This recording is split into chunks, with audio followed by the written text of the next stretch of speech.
Okay, my name is Muhammad Zahin bin Muhammad Ali, and I'm majoring under biological sciences.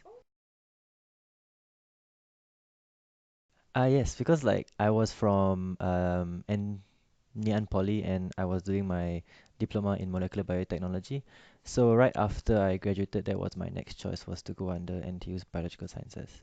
Actually, I wanted to go under NUS, but the cutoff point was too high. So that's that. For my GPA, because I barely got into NTU's degree course because I graduated with like I think a few points more than the cutoff point for NTU's biological sciences. So that's why.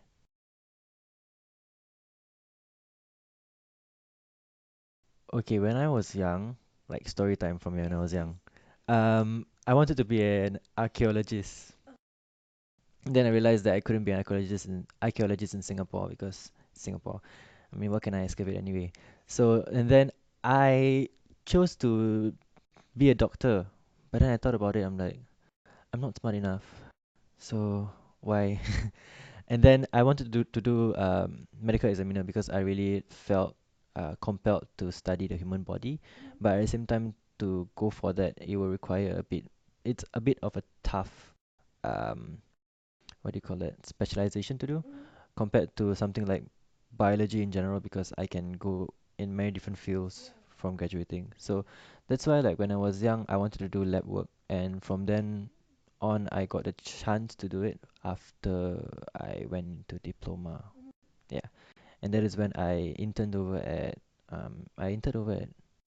AVA and that's when I realized that I think I have the drive to do lab work more than I have the drive to talk to people. So that's that in terms of my passion for biology. My favorite module. Hmm, favorite module. God.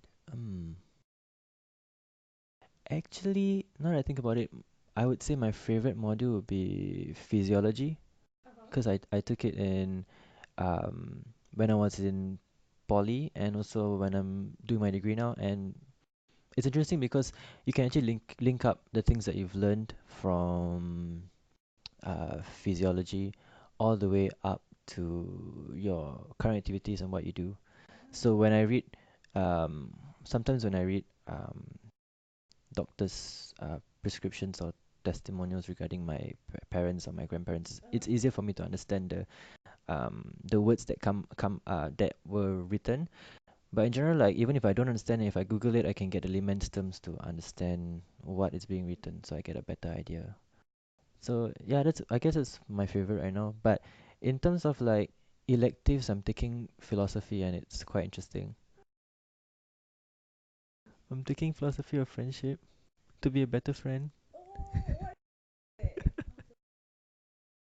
Oh, but it's really it's easy to understand because it's relatable to what you do, and even if I mean it connects back to moral ethics, and although moral ethics is a bit confusing because I never really took it, but the fact that it connects to things that you can actually understand and use in real life context. It's interesting and yeah, it's not difficult in the sense of modern philosophy. I tried to go for one class and I just zoned out because she was talking about personal identity and I didn't get it. Yeah, but in terms of friendship, it's quite simple. The differences between love and friends and like the fungibility problem and stuff like that. So it's relatively quite simple, and the fact that it engages a different like part of my study what am I saying like a different part of my brain somewhat to actually like think about these scenarios and come up with plausible answers for it. It's interesting as compared to it's more interesting as compared to biology because biology is very straightforward. The answers are either there or not there, and if it's not there you just have to find the answers. But in philosophy there's no straight answer to it. There's always arguments, there's those perceptions, and it's more engaging to the brain rather than just straightforward answers.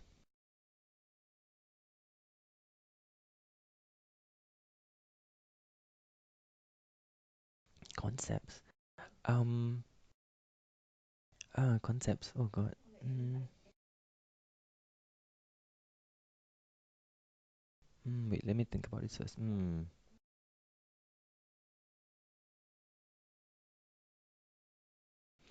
Well, like I feel okay. There's this concept on Aristotle that talks about um only the good people can actually achieve the perfect friendship. But in general, like I feel that like people who have inadequacy, like unequal basis of virtues, they can get that same amount of friendship if the virtues actually overlap with each other and like they complement, and the way they complement actually it brings both of them into higher level of thing of character. So that's why I feel that um the basis of friendship shouldn't just be because that, oh, you're good and I'm good, so therefore we should be friends. Doesn't mean like that. It should be complementary to each other. And if two people are all good, then it doesn't make sense for them to actually be friends because they wouldn't actually bring added value into the friendship. So that's my opinion about that. And I there's other things about philosophy, but I'm not good at it. I'm just like learning stuff because I enjoy it, not because I'm very good at it or anything. But like yeah. Oh, right now I'm in harmonics. I'm doing a cappella with the school, with NTU harmonics. So yeah.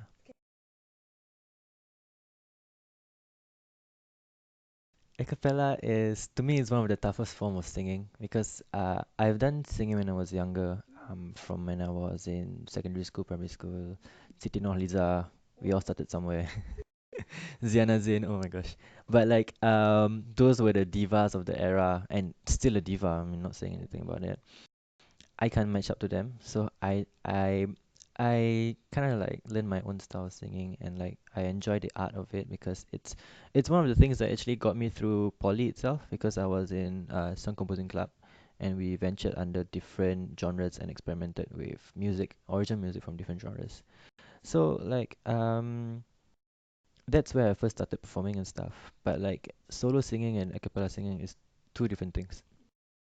A cappella is tough because like strings of an instrument, if you play the wrong note, it just turns to a different chord and then everything gets thrown off.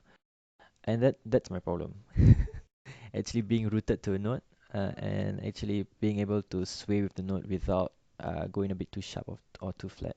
But in general, it's been a very enjoyable experience with everyone because we come from different backgrounds of music and different styles. So everyone has their own stylistic interpretation of music and how it's supposed to be presented.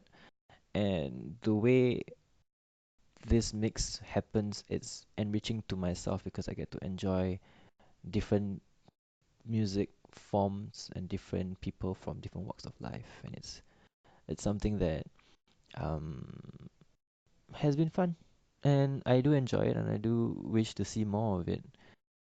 Although I feel that like we shouldn't restrict ourselves to just pop music.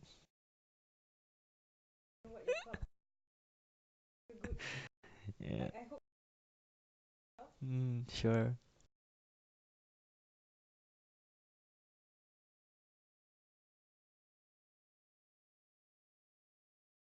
I would say it's like a special kind of thing. Really? Oh yeah, yeah, we are though. Like we just okay. I was from CAC's orientation club, and like I joined CAC's special club for special events, and from then on, then I realized that oh, harmonics wasn't a CAC club yet, but as of last semester when CAC Day happened in NTU, we were officiated into the club, and it was nice to get recognition for the work that the seniors did, and I would think that their efforts really transpired into something that was really concrete in terms of getting that recognition that we need now to get funds to actually do our programs and make sure that everything runs smooth. Because it's hard being a solo CCA without any backing from any monetary funds. Mm. It is. Hmm. Yeah. For me, music is my passion. But I enjoy reading sometimes, but I haven't read enough the past year because well, I just um ORD'd last year, and then NS took a lot of my time, and then uni is taking most of my time. So I'm waiting for summer break to happen so I could just like read more and be more literate. In a way, it's kind of like, yeah, sure, literate and shit, but it's important to read lah. I mean, I gain more much more perspective than just being stuck on an island with people I don't really know.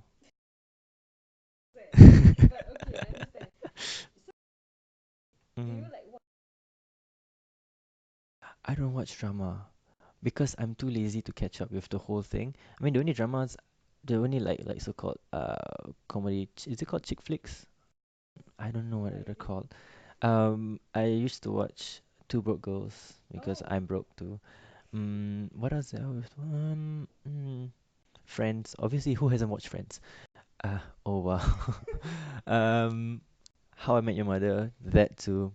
Other than that, like not really much. I mean, I do watch anime here and there. I mean, just for the fun of it because I like cartoons more than real life dramas, which is kind of weird because I'm old enough to like real life dramas, but I don't.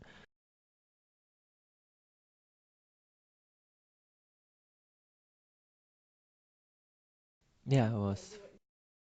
Yeah. Okay, in secondary school, I was in scouts. Yeah, yeah, there is. Primary school there is, but I wasn't in scout primary school. Primary school, I was from in life science club. Yeah, I was from Choa Primary School, and we had like life sciences club. So I did hydroponics, I did gardening, I did oil extractions, random stuff like that. Yeah, but probably in a weird way, I guess. But like, yeah, in terms of secondary school, it was scouts, and it, it was fun lah.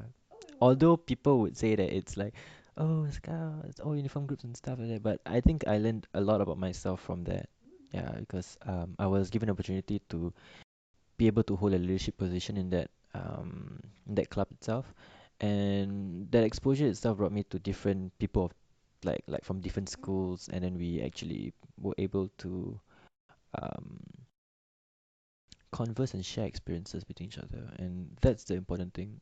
And the way scouts work is that it's like a union between kids who have a mutual passion for the outdoors and survival skills and stuff like that. So it was fun, and I managed to go for a jamboree, which is like this was like I think in my sec 4 years or when I graduated.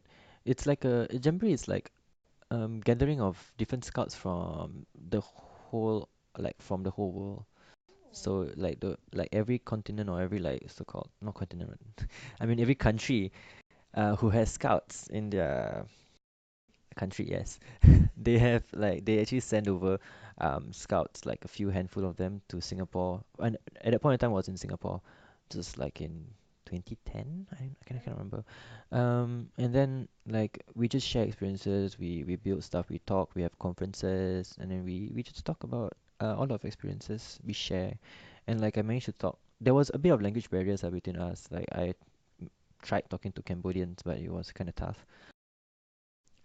It was just like their English was okay, just that the structure of their sentences is a bit awkward.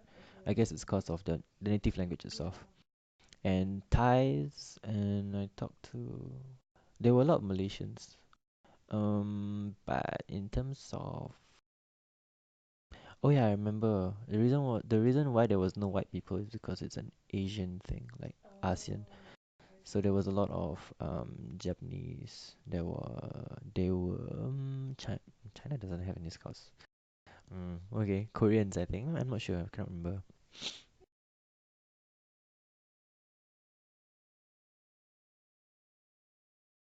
Wow. Okay. Um, yeah, it's a generalization. I mean, okay. Yeah, I do. You look like someone who be from Girl Guides though. NPCC? Oh. Okay, but okay. Life skills, I would say like given, I mean, in any form of leadership role, you would need to lead a bunch of people to a common goal, and from then on, you learn how to manage your time between studies and the CCA itself, and like you learn how to talk to people of different backgrounds, and in order to actually like connect to people who do not have the same background as you. You have to really try to empathize and with them and what they've gone through and understand from their point of view how they perceive things to be. And that's an important life skill because it makes sure that you're able to work with different people and not just with people you like. Yeah, it's a bit of like you have to learn how to give and take because there will be people who want to like piss you off um, just because. I mean, just because and they want to piss you off. Yeah, but you have like everyone wants good for themselves, and if you can motivate them to actually find that good in whatever they're doing, then it will be easy for you to actually coordinate with people. And the hard part is actually trying to find that common goal for everyone to reach. And yeah, that is one thing that I would say I kind of learned, but have not perfected it. I mean, it's tough.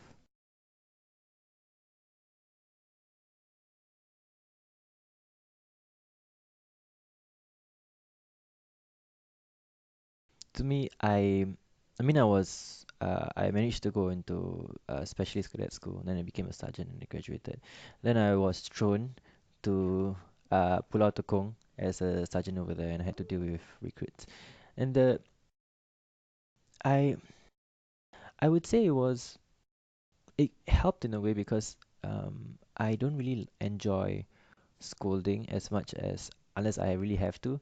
So I find it kind of ridiculous when people just burst into rage for something that's so small. But that's when I actually like was able to like um understand from their perspective what they're going through. And me being someone who has gone through what they've gone through enables I can use that experience to actually empathize with their situation and try to find solutions to what they're going through. Because in the end, like when it comes down to people you have to work with, if you do not address the problems from the start, it's gonna turn out into something ugly at the end. And that's what I feel about working with people. Even if we are of different ranks, you cannot just expect people to just listen to you just because of that rank, you know? It's kind of ridiculous. And some people do that, and I don't agree with it, but to each his own. But for the way that I work is by mutual agreement, and there has to be some form of mutual agreement to reach that common goal, and that goal is actually to learn stuff to defend our country. Yeah, it's not to do with power play. It's nothing to do with politics. I mean, of course, there's politics in work and wherever, but like if you base your leadership on just politics and power play, it will work, but it's not gonna work to your favor when the time comes for you to actually like defend the country or stuff like that. You need to depend on um, loyalty to your friends, to each other, and caring and all that good vibes and stuff.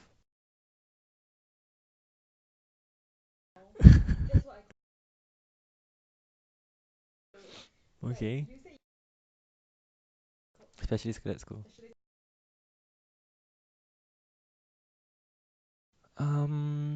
Okay. Hmm. I mean, physically, it's a lot of running here and there. But I guess the accumulation of all the trainings, right, actually led to the when we had a 1 month-ish training in Thailand, and that was crazy because the temperature there was about the highest temperature recorded was 45, and the dryness level, it is so dry. Okay, the thing is that okay, when you sleep on the bed, right, there's fan, but sometimes the fan doesn't work because the bunk is just old. Okay, and then like when you wake up, your bed would be full of sweat, and like we were all guys, so we just basically sleep like in just your undies and stuff because it is really really hot. And then in 5 minutes, the stain, the whole sweat stain will just dry up, and then there will be like a patch there, and it will just dry. It's that disgusting. In about that time, because at 9 a.m. in the morning, right, it's already 37, 38 degrees Celsius. Yeah, it's mad. Then so we had this exercise. I don't know whether I can say this though, because it's army. I'm not sure. Okay, okay, but let's just give you the small things that we did. Like, I mean, we walk around. We we did practice of the whole exercise. The walking around was like about 3 days, and we covered about how many kilometers? How much? Every day I covered about 15, so I would say about 50.